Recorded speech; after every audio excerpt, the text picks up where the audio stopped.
حضرت ربیہ بن کعب رضی اللہ تعالیٰ عنہ فرماتے ہیں میں حضور کو وضو کرایا کرتا تھا۔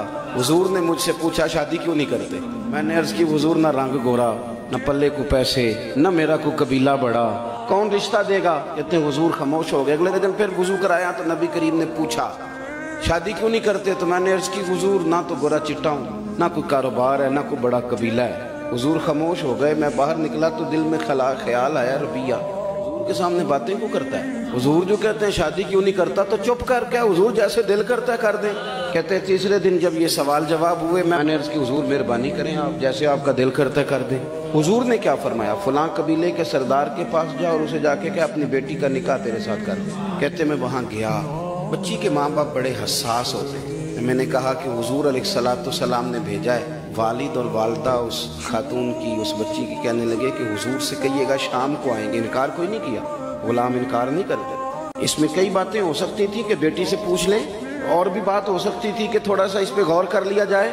شام کو حاضر ہوں گے اور جواب وہی ہوگا جو حضور کی چاہت ہے۔ جب انہوں نے کہا شام کو آئیں گے تو وہ بچی ادھر دیکھو، ہم ساری زندگی اب تک لوگ کہتے ہیں کہ بچے مدرسے میں داخل ہوں گے تو روٹی کہاں سے کھائیں گے، دین پڑھ گئے تو روٹی کہاں سے کھائیں گے، مولوی بن گئے تو روٹی کہاں سے کھائیں گے۔ وہ خاتون نے ہماری سوچوں کو بدلا، اس صحابیہ نے ہماری سوچوں کا رخ تبدیل کر دیا۔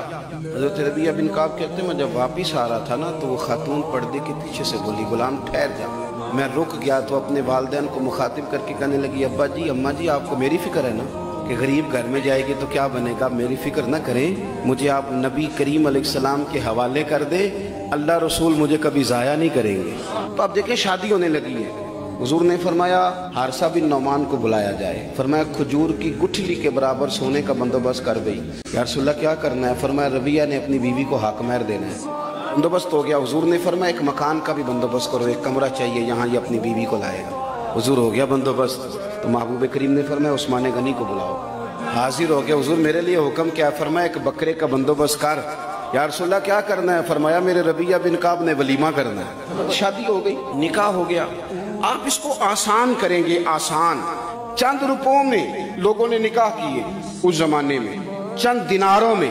ہم نے اتنا مشکل کر دیا ہے بیاہ، اتنا مشکل کر دیا، اتنا وہ پیسہ لاکھوں روپیہ جس کی کوئی وجہ ہی نہیں تھی۔